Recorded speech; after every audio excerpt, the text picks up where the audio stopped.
The rain and the silence. The rain didn't just fall, it hammered against the roof of the black limousine. A relentless drumbeat that seemed determined to drown out the priest's prayers. It was fitting, I suppose. My mother, Eleanor, never did anything quietly. She lived with a storm inside her, and she left this world under the cover of one. I sat in the back of the car, my hands folded in my lap. They were rough hands, stained with the faint, stubborn remnants of oil paint and turpentine that no amount of scrubbing could fully remove. I rubbed my thumb over a callus on my index finger. It was a nervous habit, something I did when the world felt too loud or too sharp. Today, it felt like both. Next to me, the seat was empty. Brenda should have been there. She was the eldest. By all traditions and social expectations, she should have been sitting right beside me, sharing the heavy silence of the ride to the cemetery. But Brenda was late. She was always late.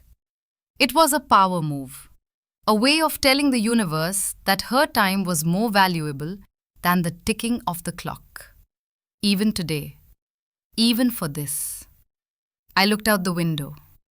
The grey sky mirrored the numbness in my chest. I hadn't cried yet.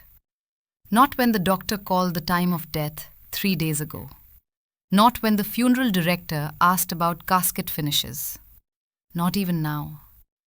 I think I had done all my grieving in the quiet hours of the night over the last 3 years.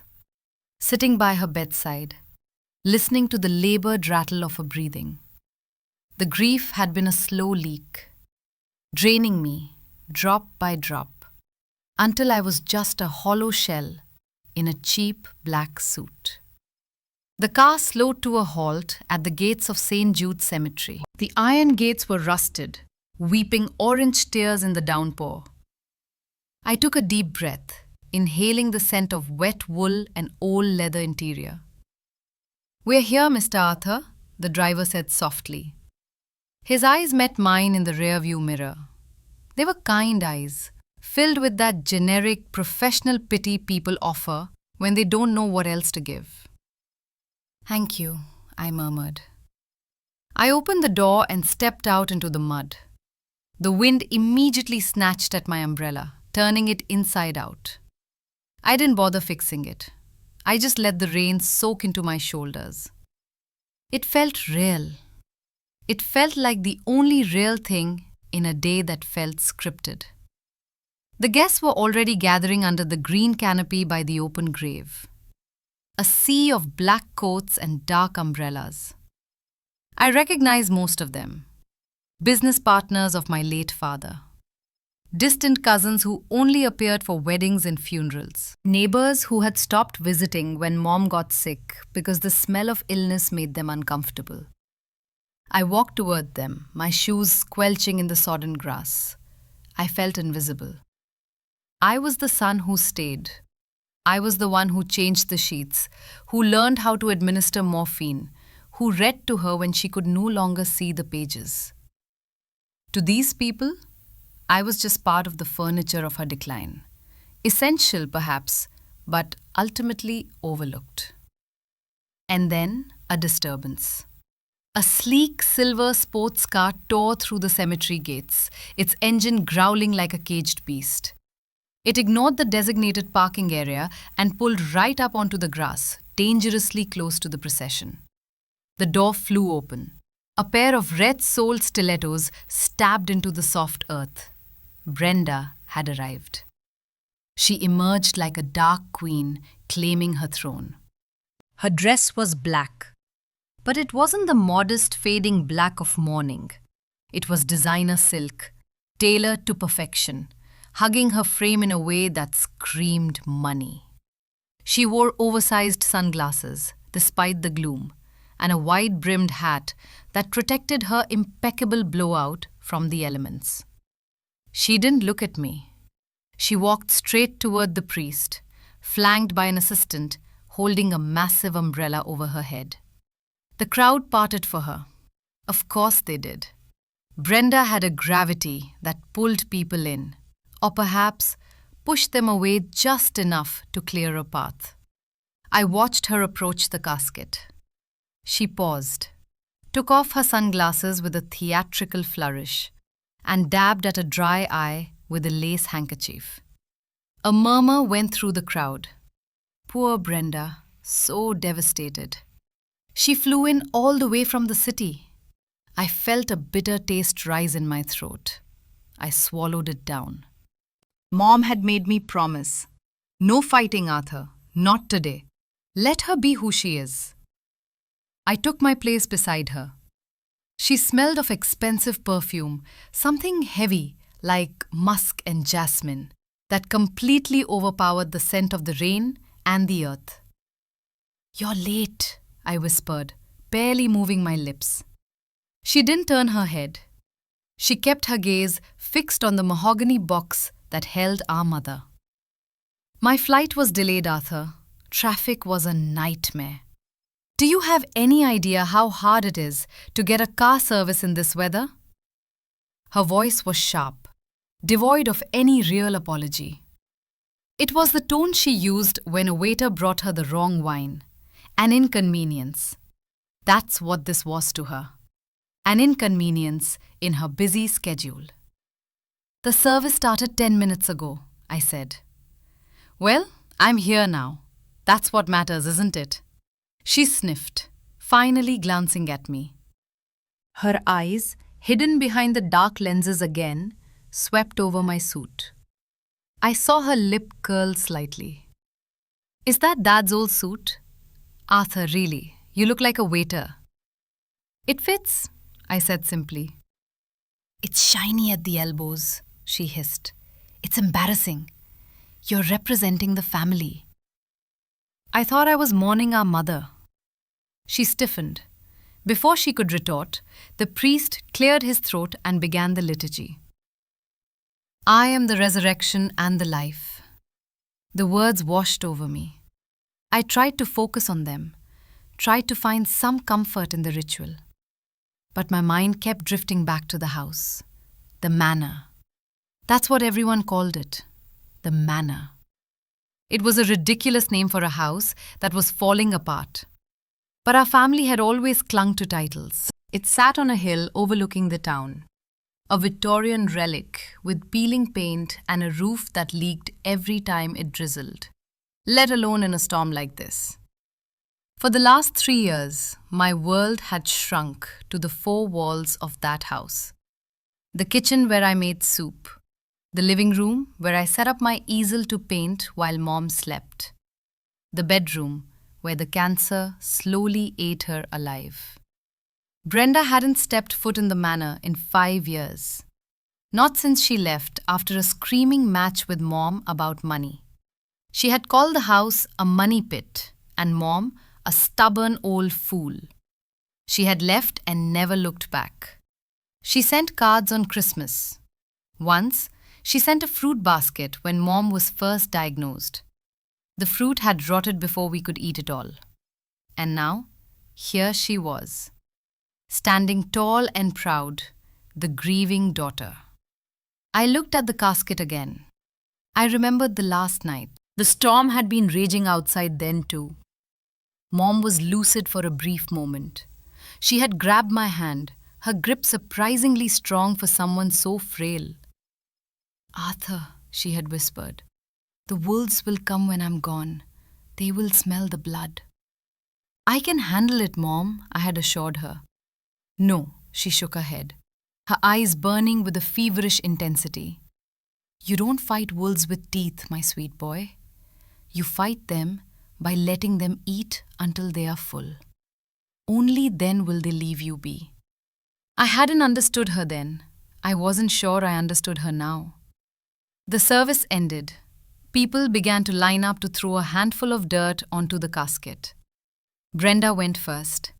She picked up the dirt with her gloved hand, holding it like it was radioactive material. She let it fall, dusting her hands off immediately afterwards. She turned to the crowd, receiving hugs and condolences. She played the part perfectly, the tragic heiress. I waited until everyone else had gone. The grave diggers were standing back, leaning on their shovels, waiting for me to leave so they could finish their job. I reached down and scooped up a handful of wet, cold earth. It felt heavy, grounding. "Goodbye, Mom," I whispered. "Rest now. I'll take care of the rest."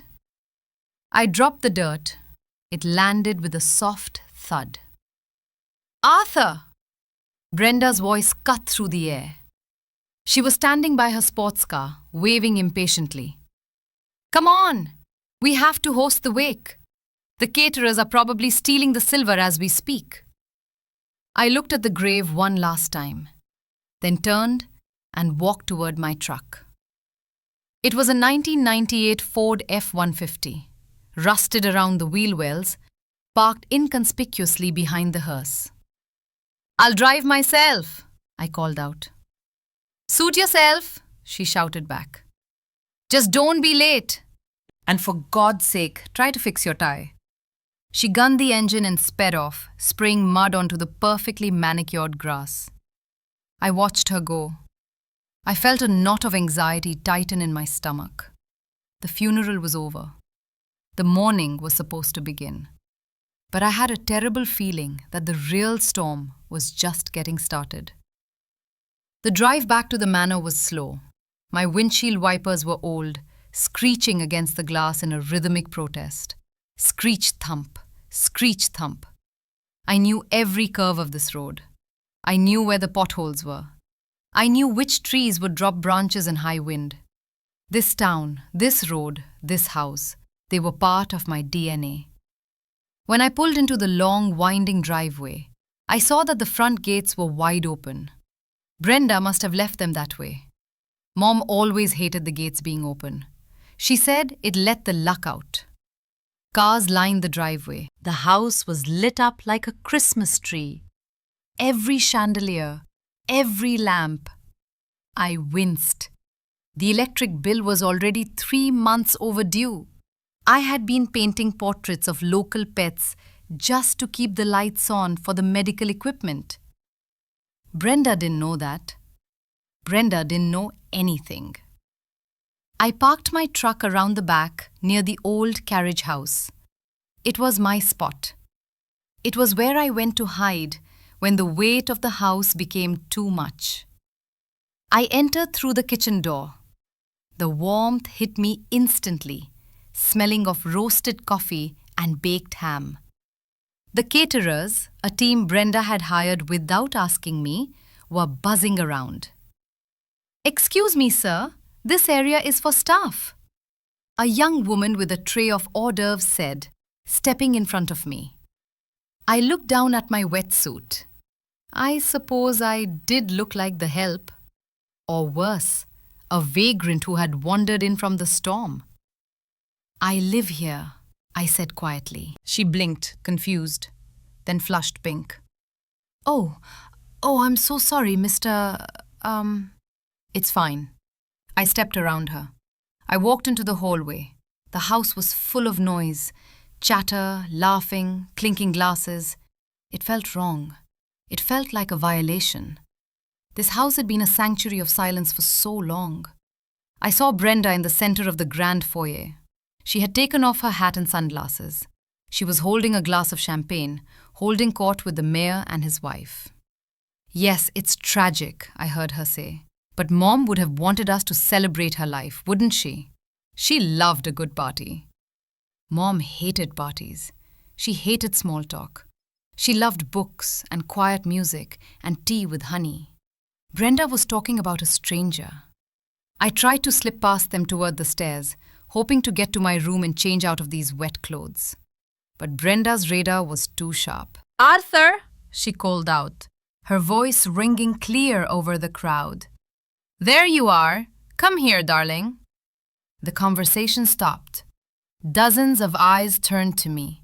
I felt like a specimen under a microscope. I walked over, water dripping from my coat onto the parquet floor. Brenda looped her arm through mine. Her grip was tight, painful. Her nails dug into my bicep through the fabric.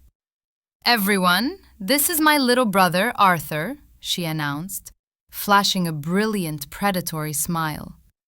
He's the artist of the family, a bit eccentric, as you can see. Light laughter rippled through the group.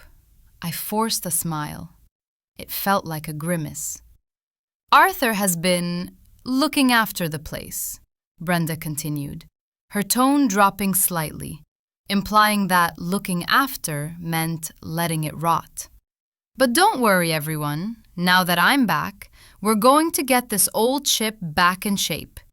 Big changes are coming. My heart skipped a beat. Big changes? What do you mean? I asked, low enough that only she could hear.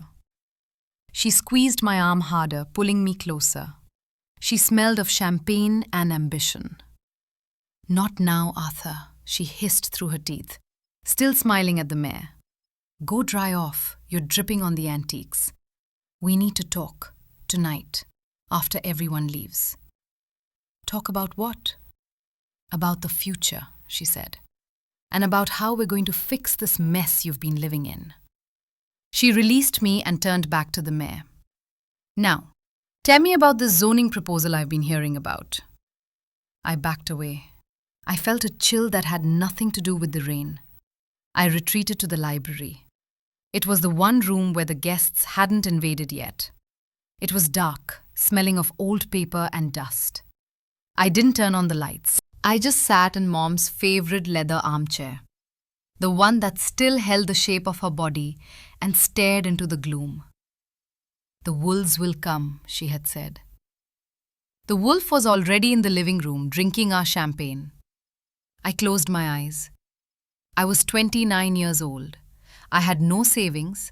I had no career to speak of other than restoring old canvases for the local museum and painting dogs for neighbors. I had dedicated my 20s to caring for a dying woman. And now, I was alone in a house that felt like it was rejecting me. The door to the library creaked open. It was Mr. Vance, the family lawyer. He was a small, round man with a moustache that twitched when he was nervous. He looked nervous now. Arthur, he whispered. I'm here, Mr. Vance. He shuffled into the room, closing the door softly behind him. He didn't turn on the light either. He seemed to prefer the shadows. I wanted to offer my condolences, Arthur. Your mother was a remarkable woman. Thank you. He hesitated, clutching his briefcase to his chest. I saw Brenda outside. She's quite energetic. She is, Mr. Vance sighed. She asked me to bring the files tonight. The papers. What papers? I asked, sitting up straighter. The will wasn't supposed to be read until next week. She wants to settle things quickly, Vance said, his voice trembling slightly. She says she has to get back to the city. She wants to expedite the process. He moved closer, lowering his voice to a conspiratorial whisper. Arthur, listen to me. Brenda she is a force of nature. But you have rights, you understand that? You don't have to sign anything tonight. You can wait. Why are you telling me this? Because your mother was my friend, he said. And because I know what's in those papers. Or rather, I know what Brenda thinks is in those papers. He paused, looking at the door as if expecting Brenda to burst through it. Just be careful, son. Grief makes people vulnerable, and greed makes people dangerous. Before I could ask him what he meant, the door flew open again. Light from the hallway spilled in, blinding me. There you are! Brenda stood in the doorway, silhouetted against the bright party outside. She held a fresh glass of wine in one hand. Vance, good! You have the documents? Excellent. She walked in and flipped the light switch. The sudden glare made me squint. The library, usually warm and inviting, suddenly felt like an interrogation room. Party's winding down, Brenda said, checking her gold watch. Get the guests out by 8. Then we meet in the study. Sharp. She looked at me, her eyes cold and assessing. Don't look so scared, Arthur. It's just business. Mom would want us to be practical. She turned and left, her heels clicking on the hardwood like gunshots. I looked at Mr. Vance. He looked pale. Practical, I repeated. I looked down at my hands. The paint stains were still there. The calluses were still there. They were the hands of a maker, a fixer. Brenda's hands were manicured, soft, designed for signing checks and holding wine glasses. I didn't know how to fight her. I didn't have the energy to fight her. I was just so incredibly tired. But as I sat there, listening to the fading sounds of the funeral party, I remembered the box in the glove compartment of my truck. Mom had made me put it there a week ago. Don't open it until the house is quiet, she had said. And don't let your sister see it. I hadn't thought much of it at the time. Mom had been giving me random trinkets for weeks. But now, with Brenda prowling the halls and Vance trembling in the corner, that box felt heavy in my mind. I stood up. I'll be there, I told Vance. 8 o'clock. Arthur, it's okay, I lied. I just want this to be over. I walked to the window and watched the rain streak against the glass. The reflection showed a tired man in an ill-fitting suit. But behind the exhaustion, something else was stirring. Not anger. Not yet. Just a deep, resounding resolve to finish what I started. I had walked Mom to the gate of death. I wouldn't let Brenda trample the path on her way back. Whatever happened tonight, I would survive it. I had survived the silence of the sick room. I could survive the noise of my sister. The grandfather clock in the hall chimed. 7:30. 30 minutes until the wolves sat down to eat. The art of subtraction. The study was exactly as Dad had left it 10 years ago. It smelled of cedar wood, pipe tobacco, and the dry, acrid scent of old paper. It was a masculine room, heavy and imposing, filled with dark mahogany shelves that reached the ceiling. Brenda was already sitting behind the massive desk, Dad's desk. She looked small in his high-backed leather chair, but her posture tried to compensate for it. She sat rigid, her chin up, her hands clasped on top of a thick manila folder. Mr. Vance sat in one of the guest chairs, looking like a man waiting for a firing squad. He motioned for me to take the seat next to him. I sat down. The leather creaked under me. It was a familiar sound. I used to sit in this chair as a boy, getting lectured about my grades or my lack of direction. Now I was getting lectured again, but the stakes were higher than a report card. Close the door, Arthur, Brenda commanded, not looking up from the documents she was scanning. I obeyed. The heavy click of the latch shut out the rest of the house.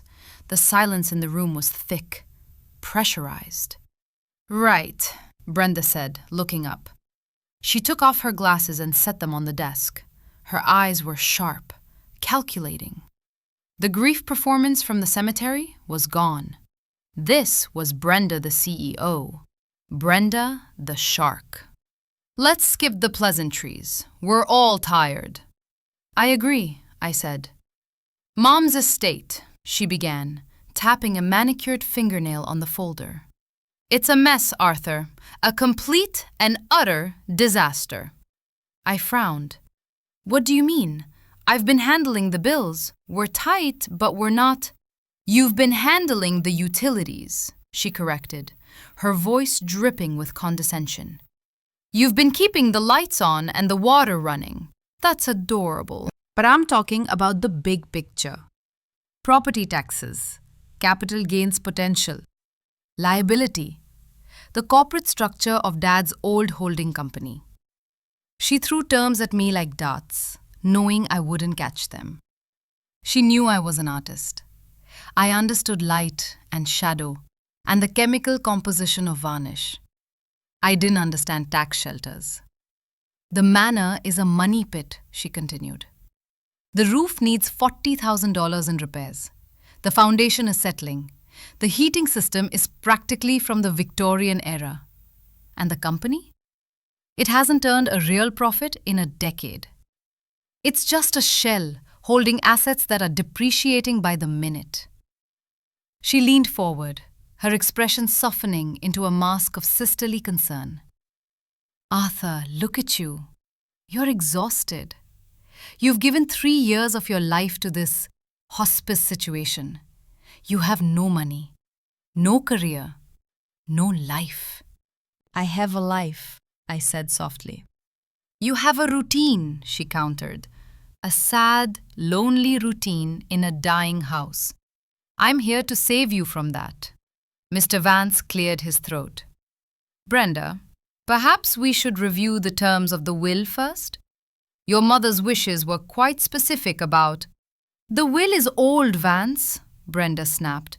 It was written before Mom got sick, before the market crashed, before the reality of the situation set in. She turned back to me, ignoring the lawyer completely. Here is the reality, Arthur. If we go through probate the normal way, it will take months, maybe years. The lawyers will eat up half the value in fees. The taxes will take the rest.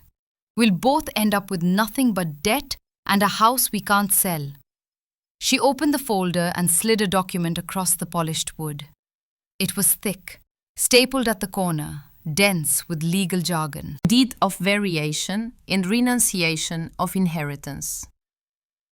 The words were bold, aggressive. They felt like a physical blow. What is this? I asked. It's a solution, Brenda said. A clean break. I am offering to take on the burden of the estate. All of it. The house, the company, the debts, the lawsuits, the maintenance. I will absorb all the risk. And in exchange? In exchange, she smiled, a tight, practiced expression, I will give you a lump sum cash payment, $50,000, tax-free, and I'll sign over the title of Dad's old truck to you fully. You can pack up your paints, drive away, and start fresh. Go to Europe. Go to the coast. Go wherever artists go to find themselves. $50,000. It was a lot of money to me right now, but I knew the value of the manor. Even in its dilapidated state, the land alone was worth millions. The antiques inside were worth hundreds of thousands. The house is worth $3 million, Brenda, I said quietly. She laughed. It was a harsh, barking sound. On paper, in a fantasy world. In reality, it's a liability. Do you have $10,000 a month for upkeep? Do you have the money to pay the inheritance tax? If you inherit half this house, Arthur, you will be bankrupt within 6 months. The government will seize it and you'll be on the street. She leaned back, crossing her arms. I'm doing you a favor. I'm buying you out of a disaster. I'm the only one with the credit score and the liquidity to handle this mess. I'm taking the bullet for you. I looked at Mr. Vance. He was staring at his shoes, wiping sweat from his forehead with a handkerchief. He knew she was lying, or at least twisting the truth until it snapped. But he said nothing. He was afraid of her. Everyone was afraid of her. And if I don't sign? I asked. Brenda's eyes went cold. The mask dropped completely. Then I contest the will, she said calmly. I'll sue for executor status. I'll argue that Mom was mentally incompetent during her final years and that you exercised undue influence over her to stay in the house rent-free.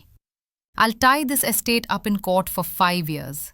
By the time it's over, the legal fees will have drained every penny, the house will have fallen down, and you will have nothing. Absolutely nothing. She paused, letting the threat hang in the air like smoke. Or you sign. You take the check, you take the truck, and you leave tonight. You get to be free, Arthur. Isn't that what you want? To be free of the smell of sickness? To be free of me? I looked down at the document. The letter seemed to swim before my eyes. Renunciation. Give up. Leave. I thought about the last 3 years. The nights I spent changing IV bags. The sound of mom crying in pain. The isolation. I was tired. God, I was so tired. I looked around the room. I saw the books mom used to read. I saw the rug where I used to play with my toy soldiers. I saw the ghost of the life we used to have before Dad died. Before Brenda turned into this creature of commerce.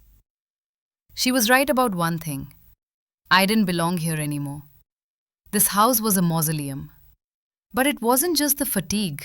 It was something else. A whisper in the back of my mind. Mom's voice. Let her take what she thinks she wants. Was this it? Was this the moment she had warned me about? Brenda was looking at me with predatory intensity. She wanted this house so bad she could taste it. She saw dollar signs in the crown molding.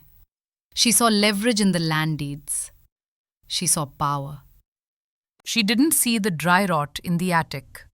She didn't see the sadness soaked into the wallpaper. She didn't know about the mortgage complications Mom had whispered about in her delirium. The ones I had never fully investigated because I was too busy keeping her alive. If I fought her, I would become like her. I would have to bare my teeth. I would have to drag Mom's memory through the mud of a courtroom. I didn't want the house. I realized that with a sudden, crystal clarity. I didn't want the burden of this legacy. I wanted to paint. I wanted to see the ocean. I wanted to sleep for a week without listening for a heart monitor beep. 50,000, I said. And the truck, Brenda added quickly. And I'll let you take whatever personal items you can fit in it. Within reason.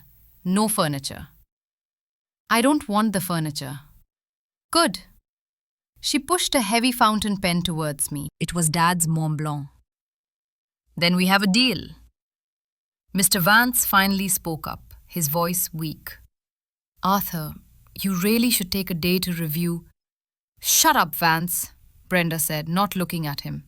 He's a grown man. He can make his own decisions. I reached out and took the pen. It felt cold and heavy in my hand. I looked at Brenda one last time. I tried to find a trace of the sister who used to push me on the swing set.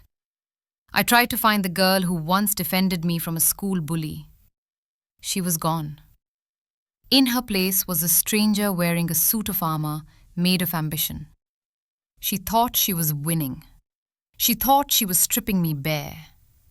She didn't realize she was setting me free. One condition, I said. Brenda narrowed her eyes. What? You take care of the funeral costs, the wake, the headstone, everything. It comes out of your pocket, not the estate. She rolled her eyes, relieved it wasn't something bigger. Fine, done. Peanuts. I uncapped the pen. The ink was black. Permanent. I turned to the last page of the document. Beneficiary signature. My hand didn't shake. I expected it to, but it didn't. I signed my name, Arthur P. Sterling. The letters were loops of finality. I pushed the document back to her. Brenda snatched it up instantly, checking the signature as if expecting it to disappear. A look of pure, unadulterated triumph washed over her face. It was almost ugly to watch. Smart boy, she said, closing the folder with a snap. You finally did something smart. She opened the desk drawer and pulled out a checkbook. She wrote the check with a flourish, ripped it out, and slid it across the desk along with a set of keys. Here, the check and the keys to the truck. I had the title transfer prepared already. Just sign the back. She had it all ready. She knew I would cave. She had bet on my weakness, on my grief. I took the check. I took the keys. "You have an hour to pack," she said, checking her watch. "I have a security team coming at 9 to secure the premises. I don't want you here when they arrive. It looks messy." "Security team?" I asked, standing up. "For what?" "To protect my assets," she said. "Now go, before I change my mind about the 50 grand. I turned and walked to the door. I didn't look back at her. I didn't look back at the room. "Goodbye, Brenda," I said. Yeah, drive safe." She was already on her phone, dialing a number. "Hello? Yes, it's done. We have the property. Start the listing process immediately." I closed the door on her voice. In the hallway, the silence returned. But it felt different now.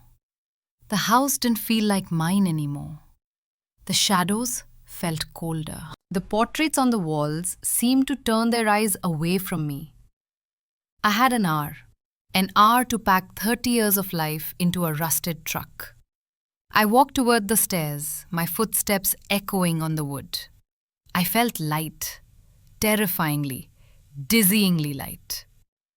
I had just signed away a fortune. I had just let myself be robbed by my own blood. But as I touched the banister, I remembered the glove box again. The wolves will eat until they are full. Brenda was full now. She had swallowed the whole world. I climbed the stairs. I had packing to do, and I had one last secret to collect from Mom's room before I disappeared into the rain. The final inventory. I climbed the stairs to my mother's room. The door was slightly ajar. I pushed it open. The air inside was still, heavy with the sterile scent of antiseptic and old flowers. Brenda hadn't dared to enter yet.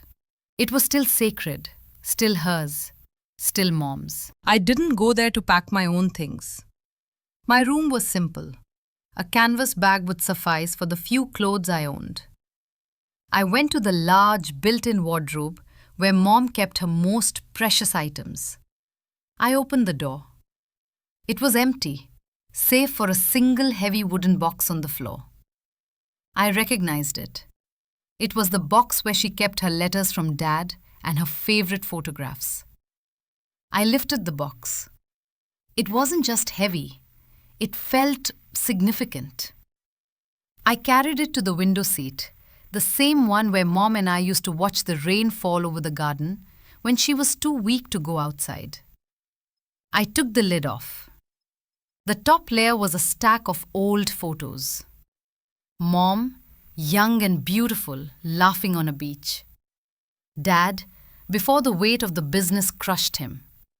Brenda and me, toddlers, sitting in the grass, sharing a melting popsicle. The sight of our younger selves, innocent and connected, was a sudden sharp pain in my chest.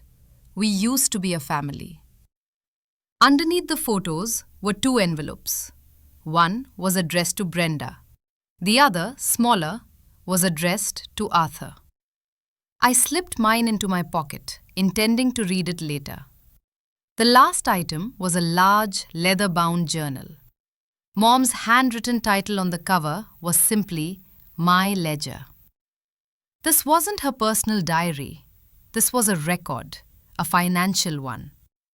For the last 3 years, whenever she was lucid, I had seen her sitting at her small writing desk, making careful, detailed entries in this book. I had always assumed it was just a way for her to manage the household bills, a way to retain some control when everything else was slipping away. I flipped through it. It wasn't just bills. It was a meticulous record of every single asset, every debt, every legal maneuver, and every financial transaction the Sterling family had made since my father's death. Every insurance payment, every tax lien, every detail of the reverse mortgage Brenda had scoffed at. But the most striking entries were the ones from the last 6 months. She had been busy. very busy. Entry, October 12. Transferred the remaining liquid assets into the Eleanor Trust. Separated all non-real estate holdings from the estate. Vance assured me the separation is clean. Brenda will only see the shell. Entry, November 1st. Used the final capital to clear the title on Arthur's truck. Insurance policy beneficiary officially updated to reflect new ownership status of the vehicle. Entry, December 2nd, 3 weeks ago. Final paperwork filed for the property liability transfer. When Brenda signs the renunciation, she will receive precisely what she thinks she is acquiring: the debt and the headaches, not the profit. The true profit has already moved on. I felt a dizzying coldness spread through me. Mom hadn't been fighting the cancer alone. She had been fighting a legal war for my future. She hadn't been delusional. She had been strategic. A master chess player using her last few moves to secure the board. I hadn't signed away a fortune. I had signed away a trap. I carefully placed the journal back into the wooden box. I closed the lid. I took the box and a few essential art supplies, my favorite palette knives, a set of worn-out brushes, and walked back to my own room. My meager possessions fit easily into the canvas duffel bag. I changed out of the ill-fitting suit and into my old jeans and a thick fisherman's sweater, the clothes of a working man. Before I left the room, I walked to my window. I looked out. Below, by the service entrance, 2 dark SUVs had arrived. Brenda's security team was here early. They were tall, silent men in black, already pacing the perimeter. I picked up the duffel bag and the wooden box. I walked down the narrow back staircase, the one used by the servants decades ago. It was dark, dusty, and thankfully quiet. When I reached the kitchen, the caterers were gone, leaving only the smell of bleach and stale coffee. Brenda was nowhere in sight. She was probably already in Dad's study, celebrating her new acquisition.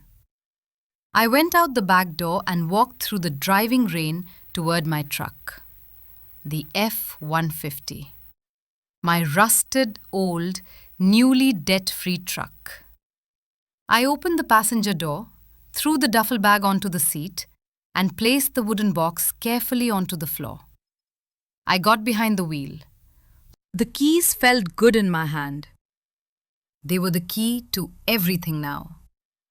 I started the engine. It sputtered, then caught with a familiar roar. The sound of the old V8 was loud in the night air. I drove slowly down the winding gravel driveway. I passed the dark SUVs. One of the security guards turned his head, staring at the truck with contempt. I was a ghost, leaving the scene of a grand theft. As I reached the open gates, I paused. I looked back at the manor. It was a silhouette against the stormy sky, lit by the aggressive floodlights that Brenda had insisted on installing years ago. It looked haunted, but it no longer felt like home. I put the truck in gear and drove out onto the main road. I didn't look in the rearview mirror. I just drove. The rain was still heavy, but the sound of the tires on the asphalt was a promise. I was on the road. I was free. I was heading toward the coast, toward the quiet little town Mom had always talked about, the one she had called the sanctuary. I drove for maybe 20 minutes until the glow of the town was a faint smear in my rearview mirror. I pulled over to a rest stop by the highway, the truck vibrating gently beneath me. It was time. I reached for the glove compartment. I pulled out the manila envelope that Mom had made me put in there a week ago. It wasn't a bank statement. it wasn't another letter. It was a small, plain wooden box no bigger than a cigar case. And taped to the top was a note in Mom's elegant handwriting. My dearest Arthur, inside this box is the real inheritance. Brenda took the chains. You take the wings. Don't look back. My hands were shaking now, not from cold, but from adrenaline. I opened the box. Inside, nestled on a bed of velvet, was a single engraved brass key. It wasn't a house key or a car key. It was a safety deposit box key. And attached to the key, on a tiny brass tag, was a number. The number of a bank box in a town 300 miles away. The same town Mom had called the Sanctuary. This was the final piece of the puzzle. The culmination of 3 years of quiet planning. The life insurance trust, the clean titles, the liquid assets, all of it secured in a place where Brenda's greedy fingers could never reach it. I smiled. It was a genuine smile, the first one I had felt in months. It was a smile of exhaustion, of vindication, and of deep, profound love for my mother. She hadn't just died. She had secured my future by sacrificing her own, letting the house she loved become a diversion, a decoy for her oldest daughter's greed. I put the key into my pocket. I reached for the thick canvas duffel bag. I pulled out my favorite sketchbook and my box of charcoal pencils. I had $50,000 in the bank, a truck that ran, and a clean slate. I had freedom, but most importantly, I had the knowledge that I had been loved, truly and fiercely, by a woman who chose my peace over her own family's harmony. I was heading toward the sea, toward the new life she had meticulously crafted for me.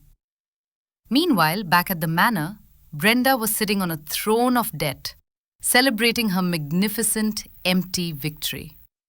The wheels of fate were turning, and I was driving away from them.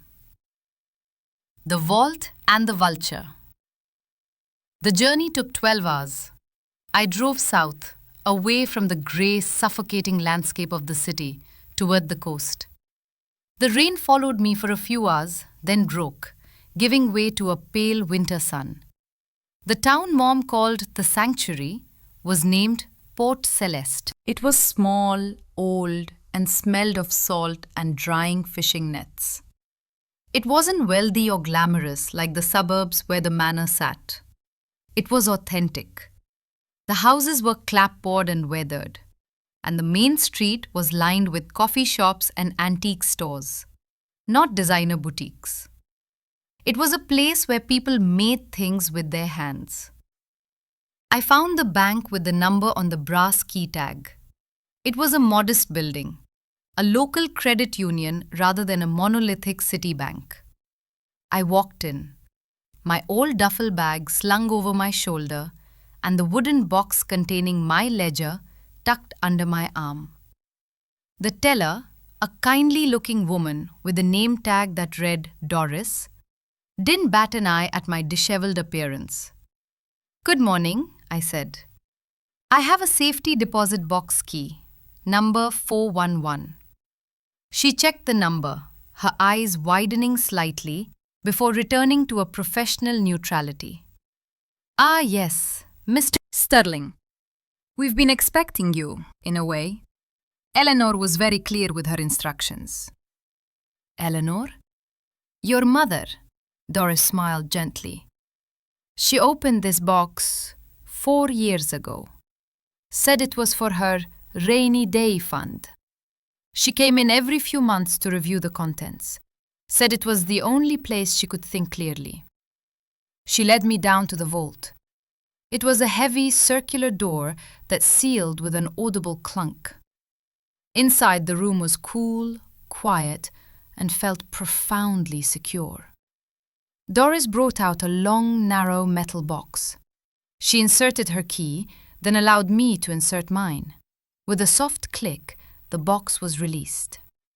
I'll give you a moment, Doris said, withdrawing politely to the outer office. I sat at a small private table under the fluorescent glow. I opened the box. It was filled not with jewels or stacks of cash, but with paper. Immaculate, organized paper. First, there was a letter, handwritten just for me. My sweetest Arthur, if you are reading this, the rain has stopped and the wolf is fed. She took the house, Arthur. Let her have it. That house was meant to be a nest, but after your father died, it became a cage for me and an anchor dragging you down. Brenda saw it as a gold mine. I made sure it was a poison chalice. The house is leveraged to its limit. The company assets? They were transferred to the Eleanor Trust years ago. The paper she had you sign was a deed of renunciation for the Sterling estate, which, thanks to a few clever accounting moves by Vance, bless his nervous soul, now consists only of the house, the crumbling holding company, and all the accumulated debt, tax liens, and immediate structural repair obligations. She didn't buy a house, my darling. She bought a massive, irreversible liability. Now, for your wings. Look closer, my son. Inside this box, you will find 1. The deed to 14 Willow Creek Lane, Port Celeste. A small, quiet cottage with a northern exposure for your painting light. It is fully paid for and registered under the Eleanor Trust, making it immune from any probate challenge. 2. 5 certificates of deposit, CDs. The liquid assets from your father's life insurance, untouched and earning interest. You are the sole direct beneficiary. The total is just over $1.8 million. 3. The trust documents. This is your real security. You now control the Eleanor Trust. It's small, but it's clean and profitable. Use the income to paint. I didn't leave you a house, Arthur. I left you a life.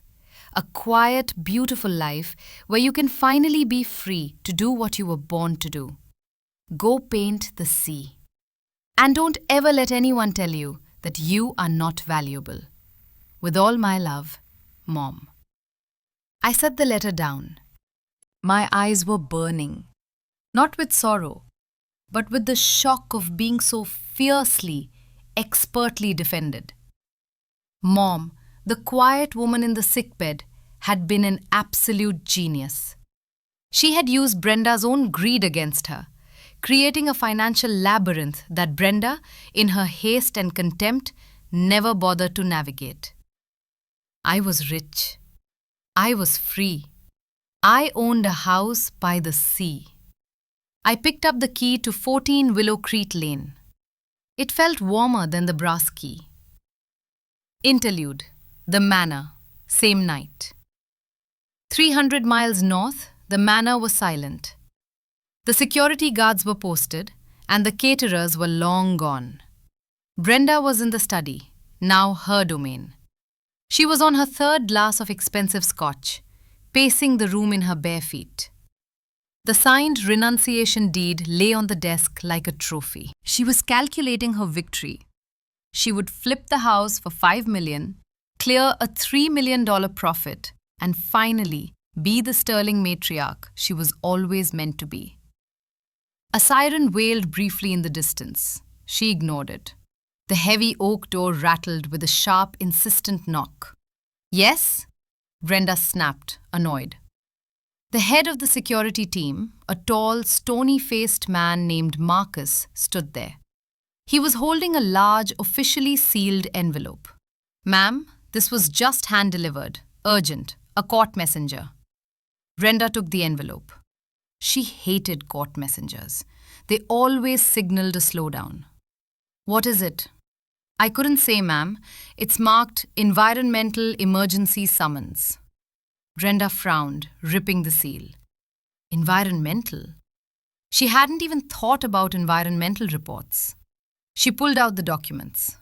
They were official, sealed, and horrifyingly verbose. The pages swam into focus. Summons. Town of Sterling County versus the Sterling Estate. Property title 100 Sterling Hill Road. Subject: immediate closure and cease of habitation order. Reason: catastrophic structural failure, north wing.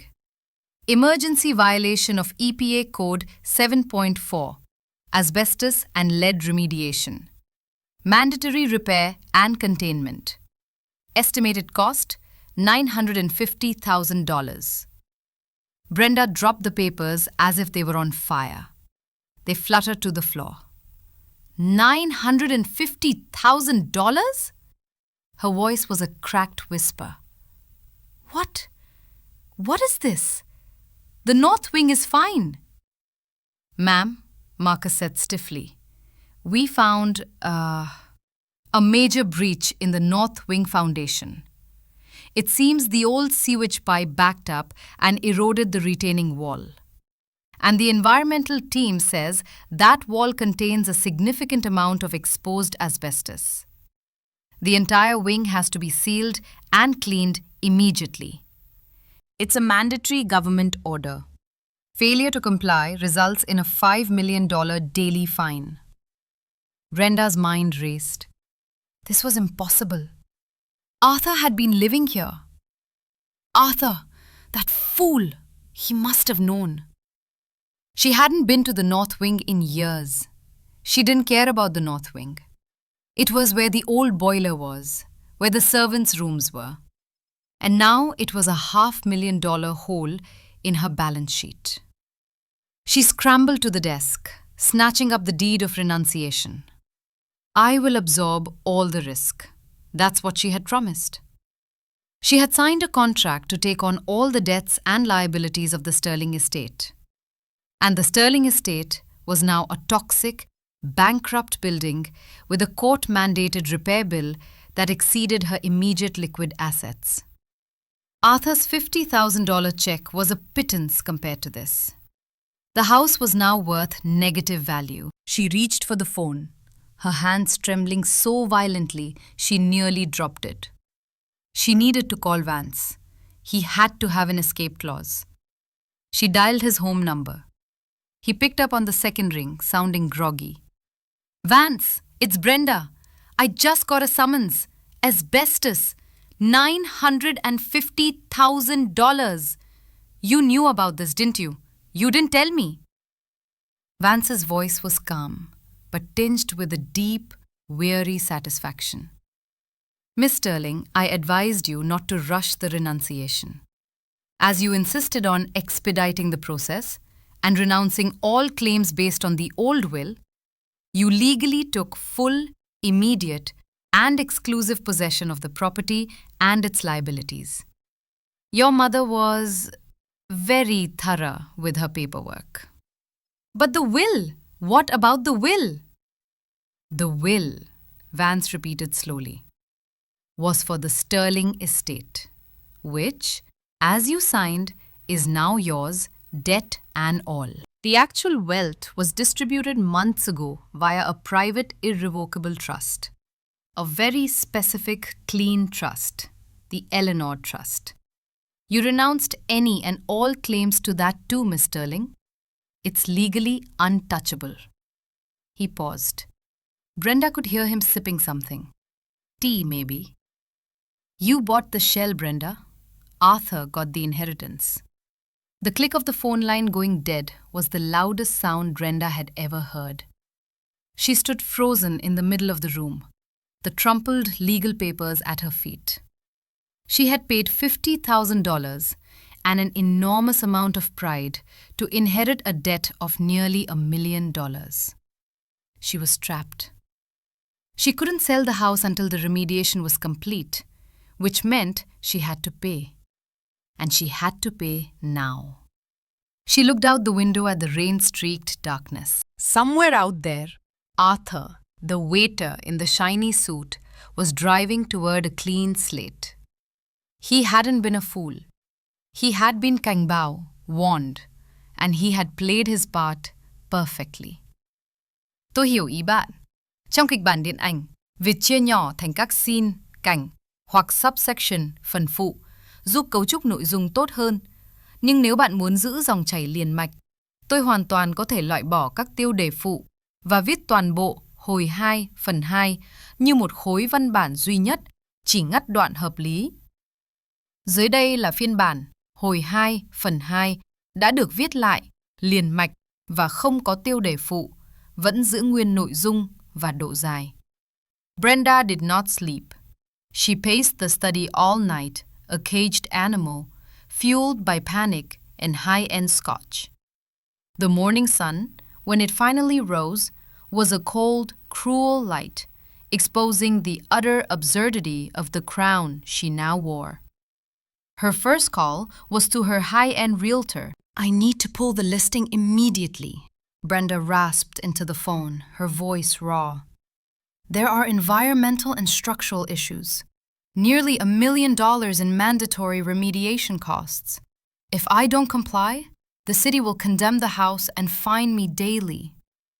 The voice on the other end was slow, professional, and devoid of sympathy.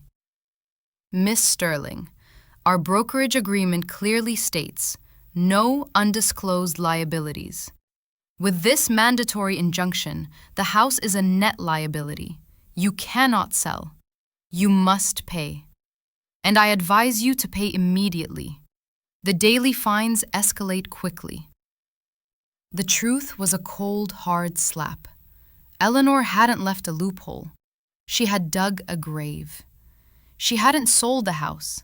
She had handed over a meticulously crafted ticking time bomb to the very person who had most coveted it. She was forced to liquidate the majority of her personal savings, the money she had set aside for a luxurious retirement, to cover the immediate $950,000 remediation bill. The rage was overwhelming, but it quickly curdled into cold, calculated revenge. She would find Arthur, and she would use every legal loophole to ensure his quiet, simple life became as contaminated and miserable as the house she was stuck with. I arrived at 14 Willow Creek Lane just as the sun dipped beneath the Pacific horizon. The small clapboard house was immediately comforting. It was humble, unassuming, and infused with the scent of salt and cedar. It had a warm heart, unlike the cold, empty grandeur of the manor. The best feature was the small attic studio with its massive north-facing window, promising a light that was steady and true. On the small wooden kitchen table, there was a welcome package, a loaf of artisanal bread, a bottle of wine, and a heavy envelope sealed with wax. I opened the envelope. Inside were the notarized deeds and a final personal letter from Mom. The letter outlined the final stage of the plan, confirming the manor was a poisoned chalice, and the trust was my liberation. You know what she desires more than money. She wants the Sterling name. She wants the Sterling status, the letter read. Use your freedom and your assets to strip her of the last thing she holds dear. Now put down your paintbrush. Go draw up a plan. Send her my final message. And never forget, the door is locked. The greedy one will drown in her own house. I looked at her death certificate, notarized months earlier. Mom hadn't simply died. She had executed a masterpiece. She had lived the last 3 years in service of this single strategic outcome. I called Vance. What will Brenda do next? I asked, my voice calm, almost detached. She will sue you, Vance stated confidently, claiming she was misled about the asset's condition. She has no proof, but it's the only way she can vent her fury and try to salvage her public reputation. I looked out the window at the white, frothing waves of the Pacific. Let her sue, I said, a rare, chilling smile touching my lips. Attorney Vance, I have 2 directives for you. First, I want a legal name change, effective immediately. I will no longer carry the Sterling name. I will be Arthur Lane. Brilliant, symbolic. I'll initiate the paperwork right away. And second, I continued, picking up the small wooden box that held the key to the vault. Draft a legal correspondence. Send it to Brenda's lawyer. The body of the letter will contain only one sentence. A week later, Brenda, still struggling with the chaotic sealed-off north wing, received a heavy sealed envelope from Vance's office. She tore it open, expecting an aggressive countersuit. The letter was a cool professional dismissal of a planned legal action. My client, Mr. Arthur Lane, is no longer connected to the affairs of the Sterling estate and holds no legal responsibility for the liabilities Mrs. Sterling willingly assumed. Arthur Lane. The name felt foreign, an insult. Then she found the small, thick white card. It was plain, simple, with no insignia or decoration. Inside, printed in an elegant font, was the single line that Eleanor had intended for her. Thank you for buying it back. Brenda felt a physical wave of nausea. She had paid $50,000 to buy $1 million in debt, and the actual heir was legally erasing his past to ensure she couldn't pursue him. She was rushing to call her new lawyer when Marcus, the head of the reduced security detail she still maintained, knocked. Ma'am, we have a problem. There's a flurry of press at the gate. They're asking about Mrs. Eleanor Sterling's empty casket. Brenda froze. What? Empty casket? Yes, ma'am. It seems the funeral director has revealed that the service was closed and the casket contained no remains, only a letter. Marcus showed her his tablet. The headline was massive, bold, unforgiving. Sterling scandal. Wealthy matriarch buried spite. Empty coffin leaves daughter-in-law holding the debt.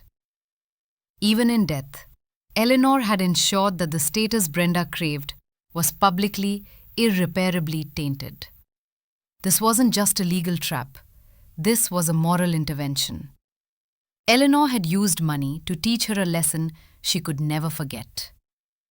Tuyệt vời. Chúng ta tiếp tục với hồi 2, phần 3. Để đẩy nhanh cao trào, tập trung vào sự tuyệt vọng của Brenda và sự can thiệp của Arthur. Brenda locked herself in the study for 3 days following the empty casket scandal. She was consumed not just by debt, but by the overwhelming public humiliation. The media frenzy eventually died down, but the professional calls did not. Former business partners, creditors, and legal consultants were all scrambling to sever ties, unwilling to be associated with the name Sterling now that it was synonymous with toxic assets and public fraud. Her reputation, once her most valuable asset, was now worthless.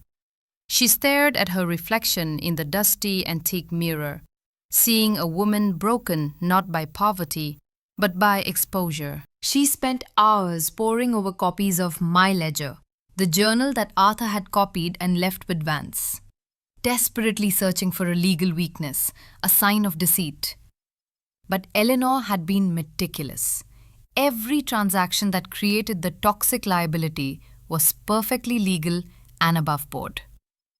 The final blow came when she discovered the clause regarding the care obligations. Eleanor had structured the contract to ensure that the holder of the Sterling estate was legally bound to finalize all outstanding home healthcare insurance payments and specialized care costs, a final, substantial invoice. This wasn't a banking transaction.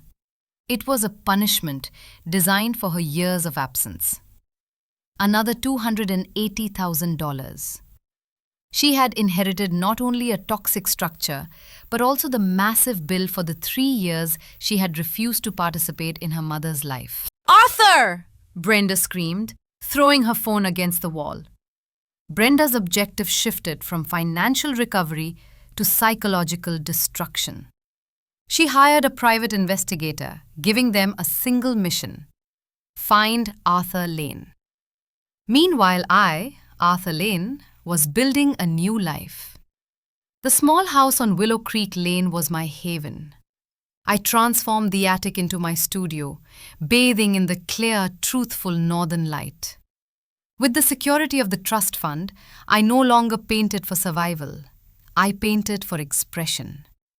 I began my project, the deconstruction, using vibrant, almost angry colors to purge the memories of the manor. It was a therapeutic process, converting sorrow and obligation into pure creative energy. I integrated slowly into the local art community, finding acceptance and genuine connection among people who cared only about the work, not the wealth. One evening, at a quiet local cafe, I met Clara. She was a writer who understood the complexities of silence and grief. She was my anchor, connecting me to a life that had nothing to do with the Sterling legacy or the debt-ridden walls of the past. Our relationship deepened, built on the authenticity that my former life had lacked. 5 weeks after the settlement, Brenda found me. Not through the private investigator, but through an old banking contact who traced the title of the Ford F-150. I received a thick, officially sealed envelope at my Port Celeste address. A notice of lawsuit. Brenda Sterling was suing Arthur Lane. Case Sterling versus Lane.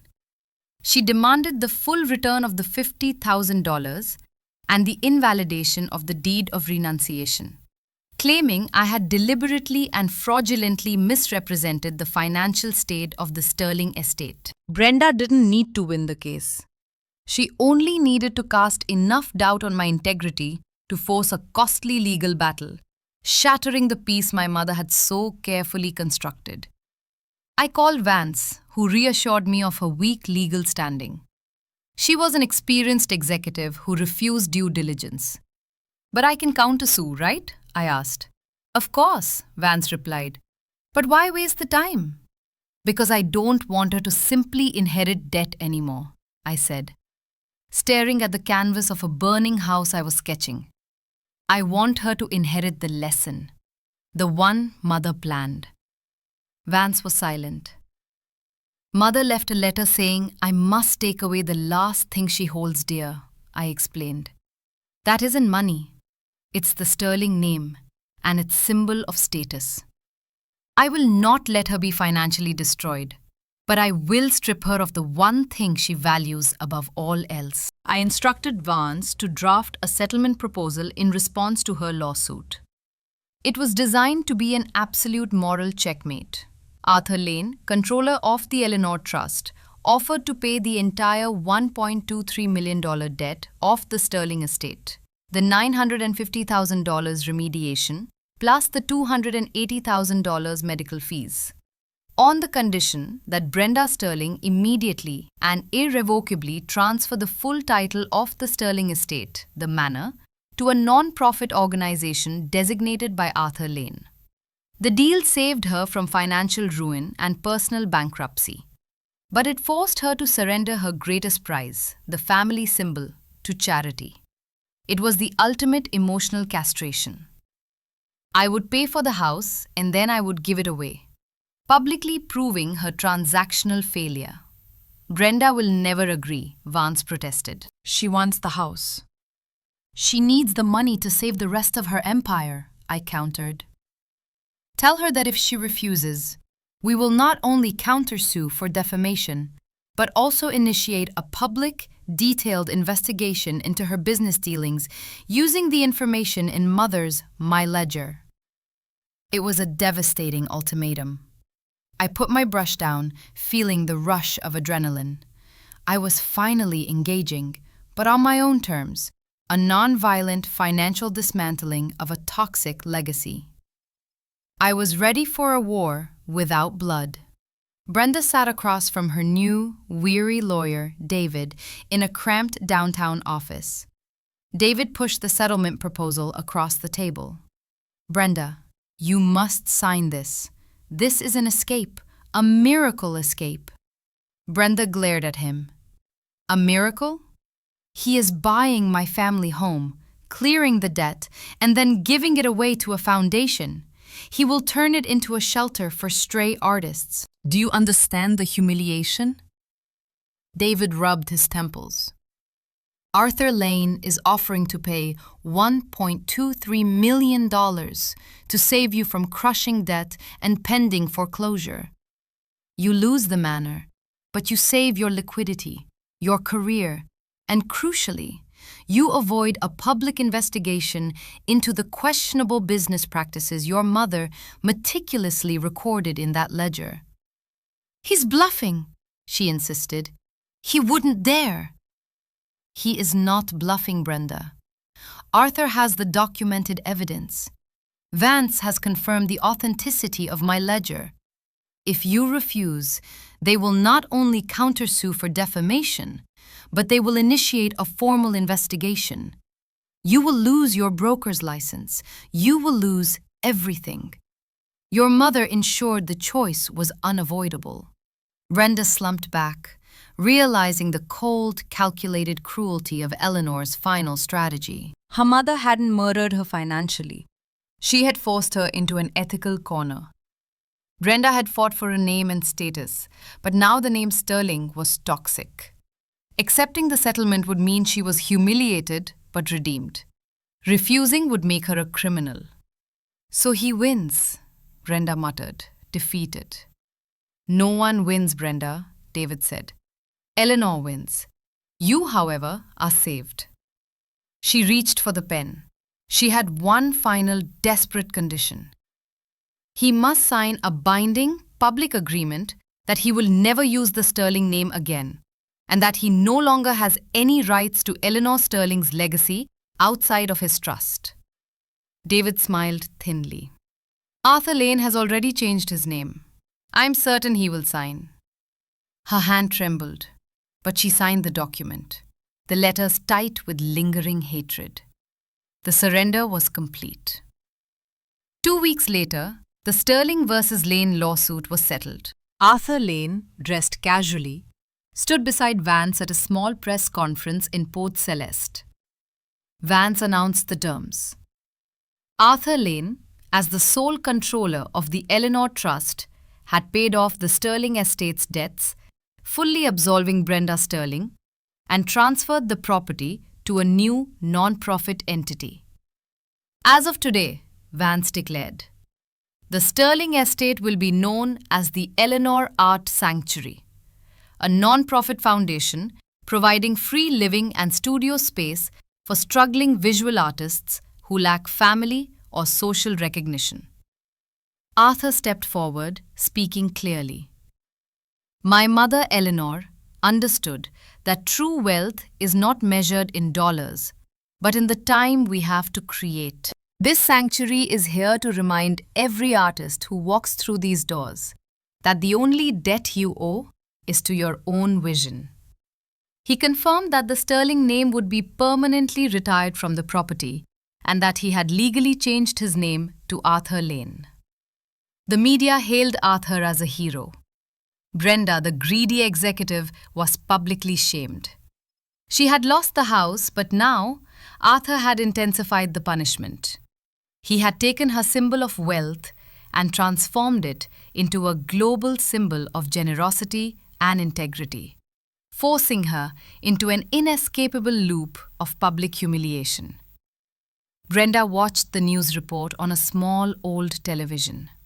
The manor, brightly painted and bustling with life, was magnificent. She saw Arthur Lane, looking confident and happy. She burst into tears, not over the lost money, but over the profound loneliness and the crushing realization that the man she despised had used money to purchase his own humanity. She had lost the house, but she had gained a terrifying freedom. She had to rebuild. She had to start over. She called David. David, her voice was drained, devoid of anger. I want to sell the rest of my Sterling assets. Everything. The jewelry, the car. I'm moving to a small apartment. I'm starting over. Her mother's plan was complete. The greedy one was not bankrupt, but she was utterly stripped of her entitlement. The final stage of the consequence was internal. She had to earn back her own self-respect.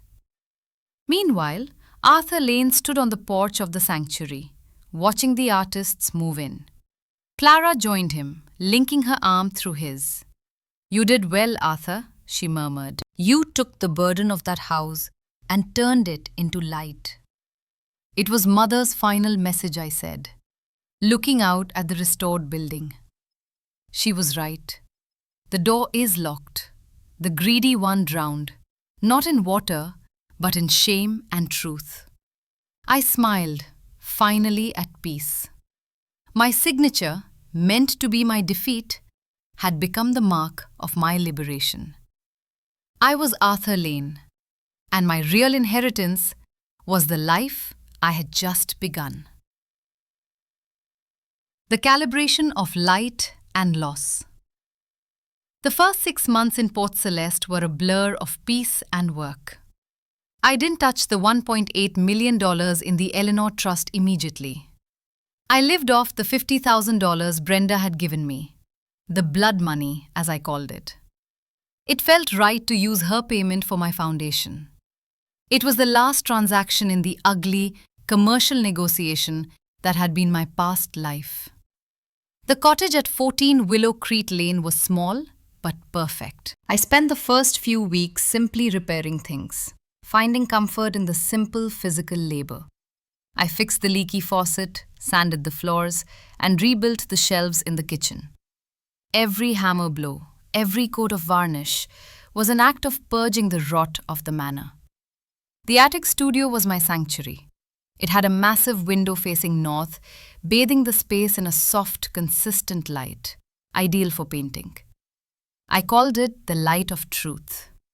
My first series, The Deconstruction, flowed out of me like an abscess being lanced. I painted the memory of the manor in angry, brilliant colors. The cold black and white halls of my youth were recast in violent yellows and deep scarlets. The aim was not to depict the house, but the feelings it held: betrayal, obligation, and silent exhaustion. When I finished the last canvas, a rendering of the Mont Blanc pen I had used to sign the deed of renunciation, suspended over a burning pile of paper, I felt a physical release. The past was contained. My relationship with Clara deepened from shared coffee shop discussions into something essential. She was my anchor to the present.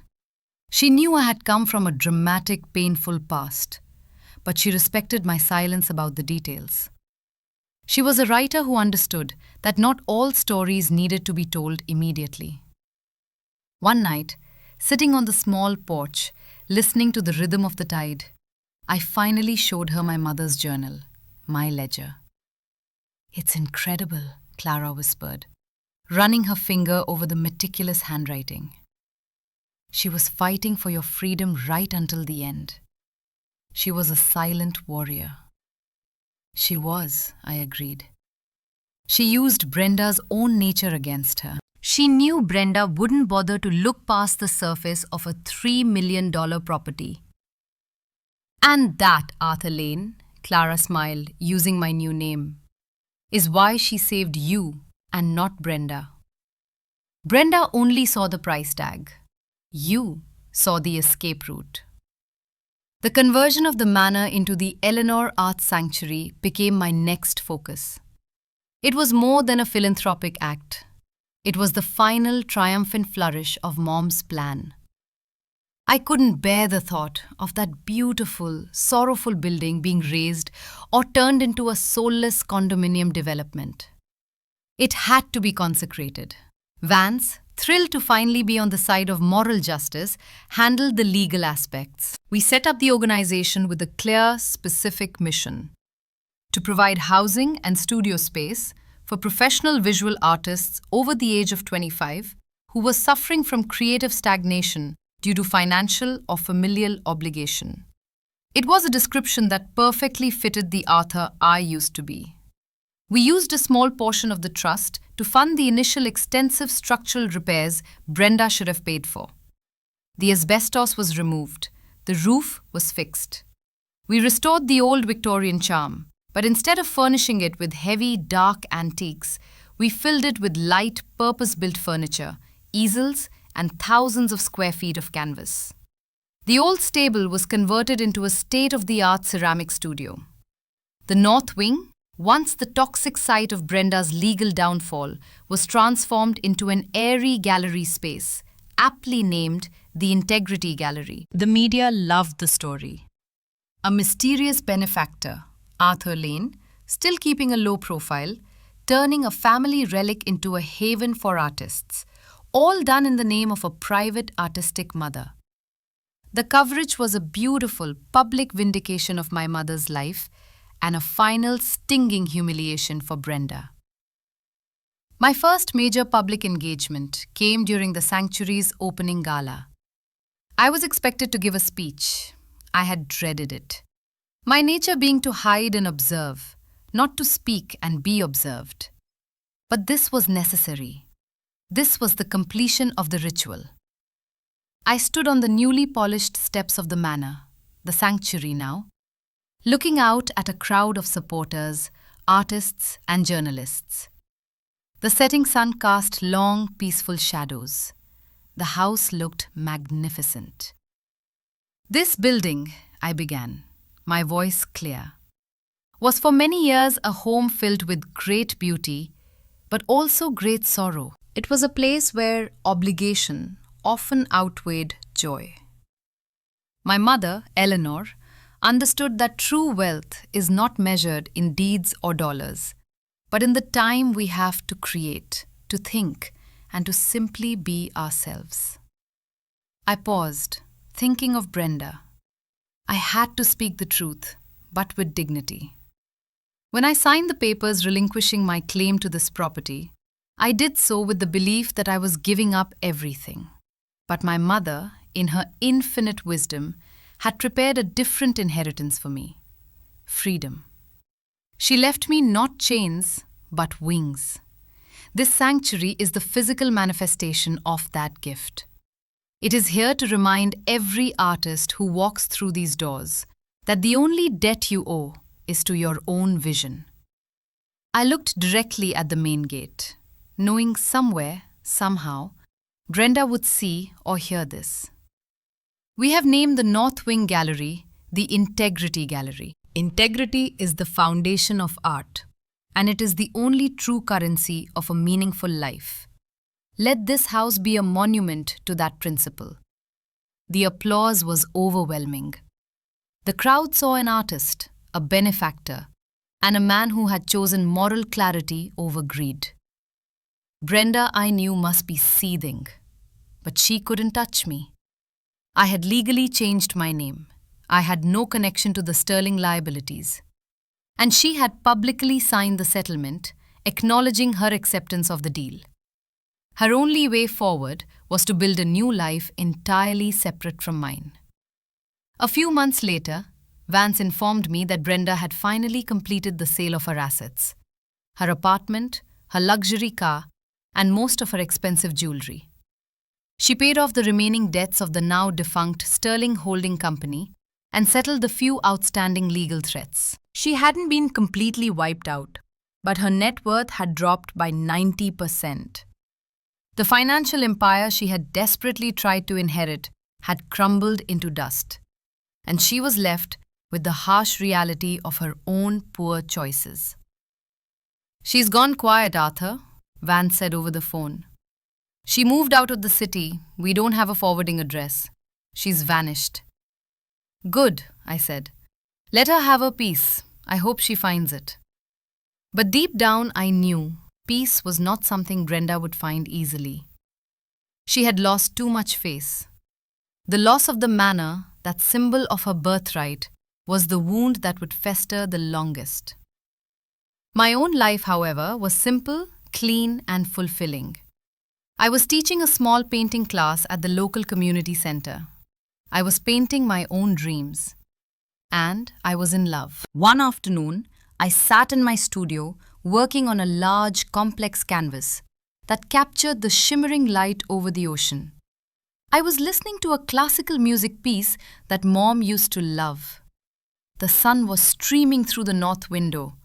I realized then that Mom's final act was not just about securing my future. It was about defining my character. By forcing me to choose between the fighting, the Sterling way, and the surrender, the path to freedom, she had taught me that sometimes the greatest victory is achieved not by taking, but by letting go. The old Arthur, the tired, overwhelmed son, was gone. I was Arthur Lane, an artist, a man defined by his own choices, not his name or his house. But the story wasn't quite finished. I had a feeling, a low thrum of anticipation, that before the final chapter closed, the two survivors of the Sterling family drama would have one last necessary encounter.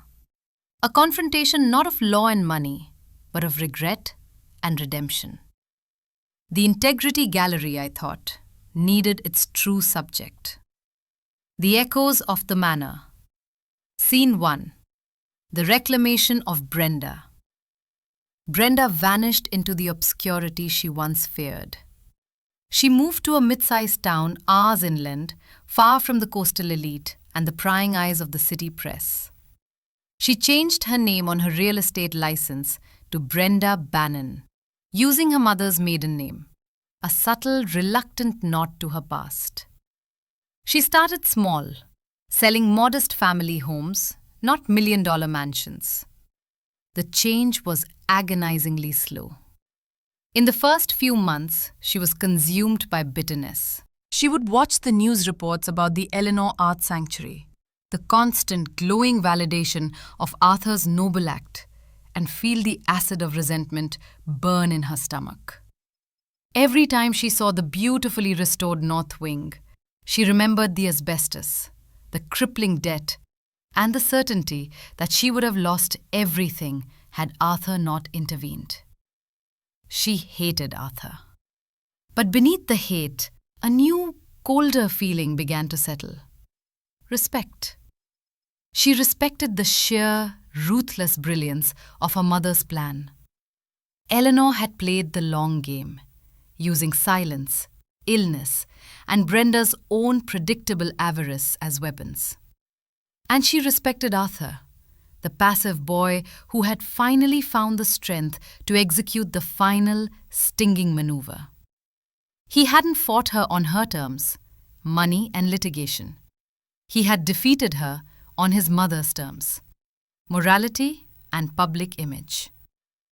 Brenda was forced to become self-sufficient in a way she never had been. She learned how to budget fiercely. She drove an old sedan instead of a luxury SUV. She learned the value of an honest commission check earned through genuine hard work, not through high-risk maneuvering. The weight of the world was heavy, but it was clean. There were no secrets, no liens, no security teams.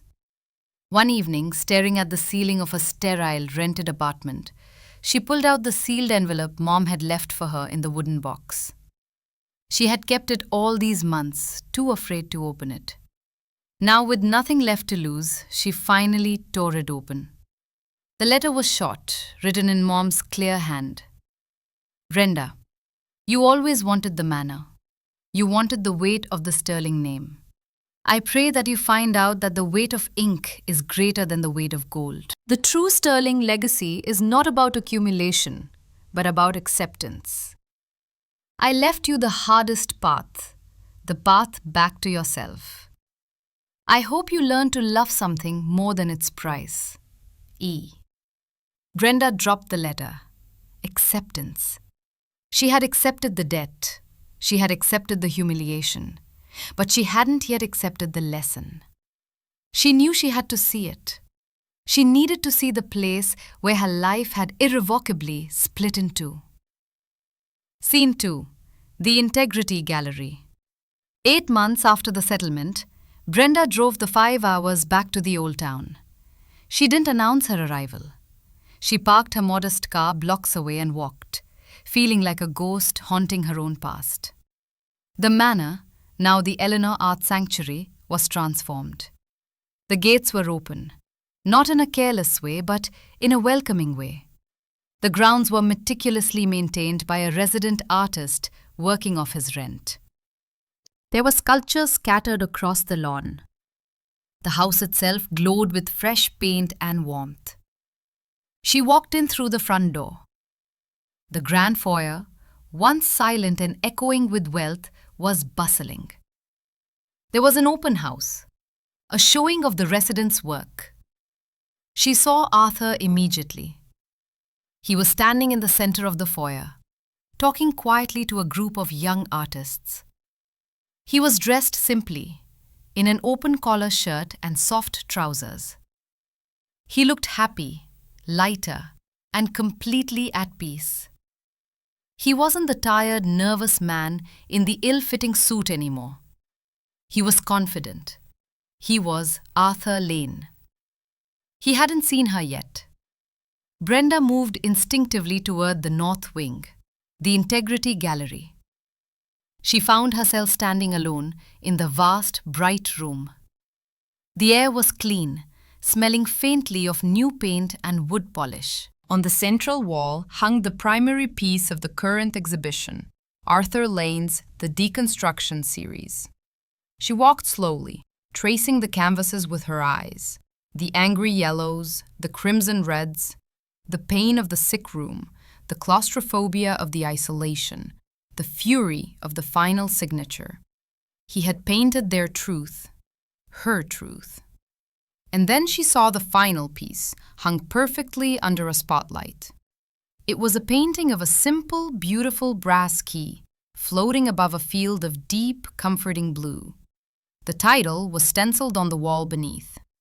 The True Inheritance, Key to Box 411. Brenda felt a sharp, cold jab in her chest. Not anger, but understanding. This was the key that unlocked everything. The money, the house by the sea, the freedom. All of it was secured while she was busy calculating the value of the manor. Arthur had known everything when he signed the papers. He hadn't fought because he was already free. She finally understood the magnitude of a mother's love and the depth of her own blindness. She hadn't been tricked by Arthur. She had been trapped by her own reflection in the gold-plated mirror of the manor. A sudden presence behind her. "Hello, Brenda." I had found her. She stiffened, turning slowly to face me. The anger, the spite, the superiority, all of it was gone. She looked older, smaller. But there was a flicker of something real in her eyes now. Vulnerability. "Arthur," she whispered, testing the name. "Or is it Lane now?" "It's Lane," I confirmed. "But you can call me Arthur." She looked back at the key painting. "You knew, didn't you, when you signed?"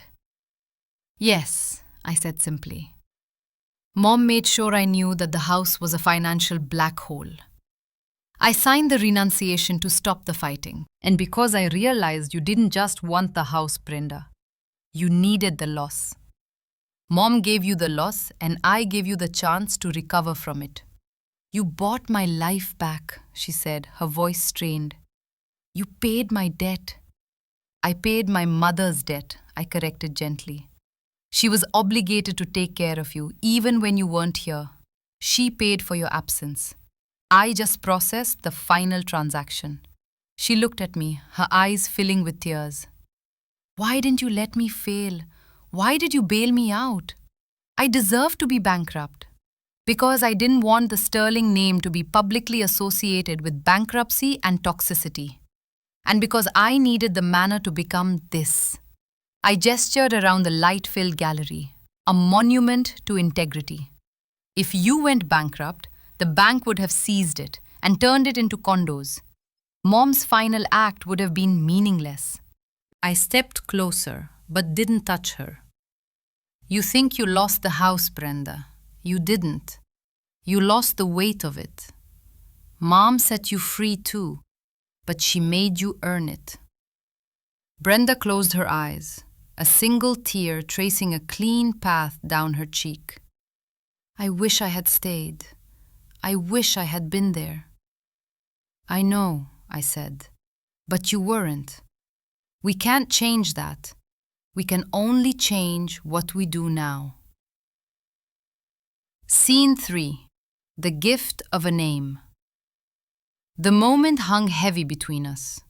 The anger was gone, replaced by a deep, shared melancholy. We were two survivors of a hurricane, meeting on dry land for the first time.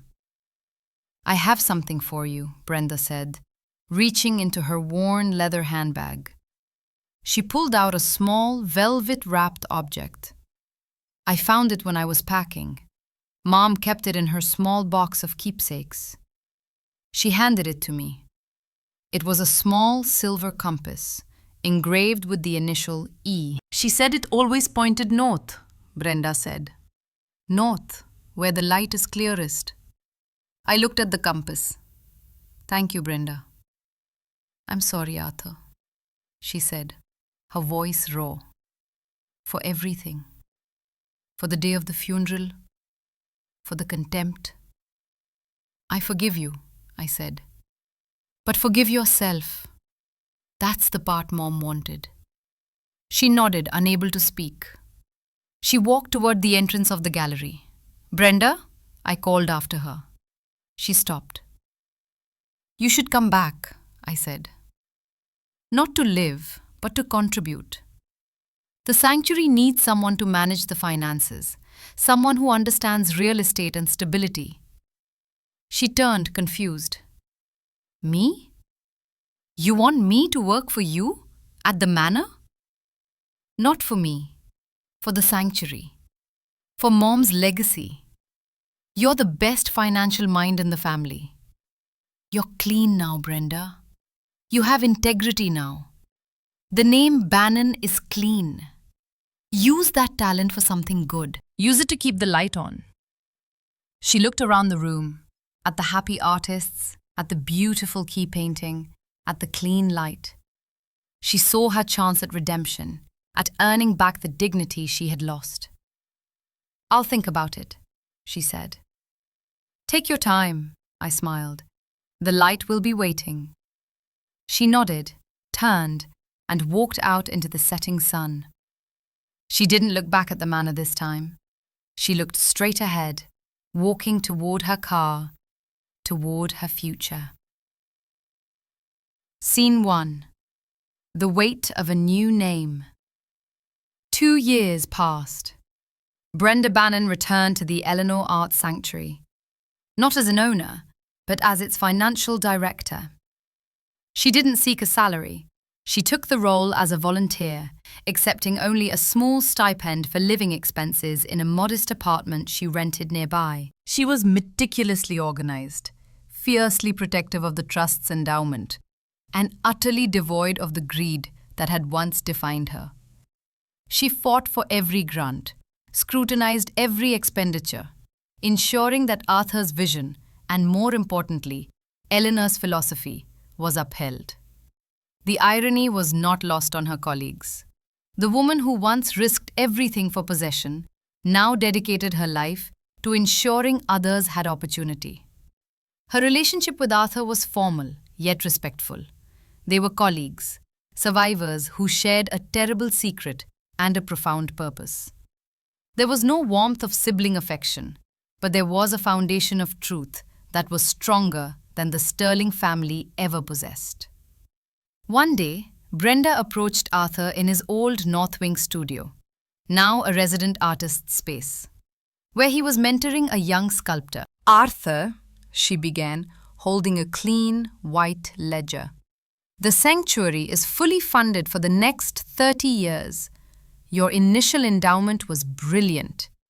I've grown it by 15% through careful management. I knew you could do it, Brenda, I said, putting my arm around the shoulder of the young sculptor, who grinned at the compliment from the director of finance. I have a proposition, Brenda continued.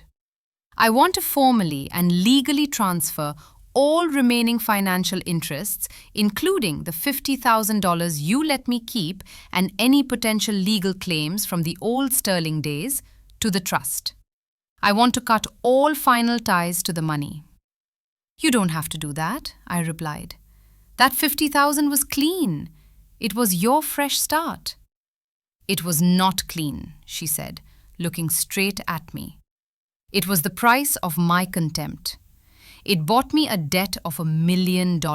I need to give it back to the place that gave me my life back." I nodded slowly. "Understood. Vance will draft the papers." "And Arthur," she added, her voice soft, "I'm going to legally change my name again. Not Bannon. Just Brenda." "Just Brenda?" "Just Brenda," she confirmed. "No surname. I want to be known for what I do, not for where I came from or the name I try to cling to. Eleanor taught me that the name is irrelevant. The actions are everything." I smiled. It was the deepest act of surrender and the greatest act of defiance she could have offered. She had finally let go of the last piece of the Sterling facade. Scene 2. The final canvas.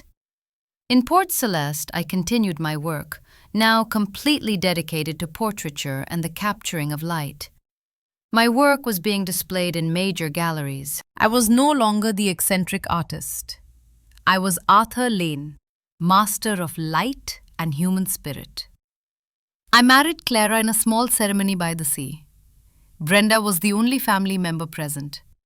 She sat quietly, wearing a simple blue dress, and gave us a small hand-painted ceramic bowl made by one of the sanctuary artists as a wedding gift. It was the most personal thing she had ever given me. After the wedding, I finally decided to address the core of the story. I hadn't painted Eleanor, not the real Eleanor. I started a large imposing canvas, not of the sick woman in bed or the calculating woman in the ledger, but the woman who had stared into the heart of greed and fabricated a masterpiece of freedom. The painting was titled The Matriarch's Gambit. It depicted Eleanor seated in a high-backed chair, not in the dark study, but bathed in the clear northern light of the sanctuary. Her expression was serene, yet her eyes held the knowledge of every financial manipulation, every legal twist. In her lap, she held a blank, white piece of paper, the future. At her feet, two objects lay discarded: a rusty key to the old manor and a handful of dirt, reminiscent of the burial. This painting wasn't just art, it was my final thesis on life. It was a testament to the belief that sacrifice, when done with clear purpose, is more potent than any weapon of acquisition. It was the story of how my mother used her own death to save both her children, one from stagnation, the other from avarice. When it was finished, I offered it to the sanctuary. Brenda personally supervised the hanging of The Matriarch's Gambit in the center of the Integrity Gallery. It was the only portrait allowed in the modern minimalist space. It was placed directly above the engraved plaque that read, "The weight of ink is greater than the weight of gold." Scene 3. The end of the Sterling name. One quiet afternoon, years later, I was visiting the sanctuary. I walked the halls, listening to the gentle sounds of creation, the scraping of charcoal, the hum of the pottery wheel. I stopped at the plaque in the foyer. The original name of the house, Sterling Manor, had been completely erased. All the furniture, all the records, all the memories of the old life were transmuted into creative energy. Brenda walked up to me. She was older, lines of honesty etched around her eyes. "Arthur," she said, "I found the last document, a final one, from Dad's lawyer." She handed me a brittle, yellowed piece of paper. It was a formal legal amendment, dated decades ago. It read, "Upon the death of the last living parent, the name, the The Sterling estate shall be formally retired and the entity dissolved. All remaining residual property, if any, shall revert to the local municipality for public use. Dad was just as tired of the name as we were, I mused. No, Brenda said, shaking her head. Mom used this. She knew. She knew the name itself was cursed. When she set up the trust, she made sure the Sterling estate was legally empty, so that when we dissolved it, there was nothing left but this house, which she had already set aside for the public. She ensured the Sterling name ended, clean and empty. She looked at me, her eyes filled with gratitude. Thank you for completing her work, Arthur. Thank you for not letting her final act be forgotten. I put my hand on her shoulder. Thank you for accepting the burden, Brenda, and for turning it into grace. We stood there for a moment, two siblings who had finally found common ground outside the confines of a toxic name and a dying house. I looked at the canvas of the matriarch's gambit. Eleanor was smiling. The story was over. The family name was dissolved. The wealth was preserved for art. The greedy one had found purpose. The quiet one had found a voice. I was Arthur Lane. I had inherited freedom, integrity, and a beautiful life with Clara by the sea. The signature on the renunciation deed, meant to strip me of everything, had in fact been the final, most valuable gift from my mother, a signature on my new life contract. The weight of the ink was truly the heaviest thing in the world, and it had finally set us all free.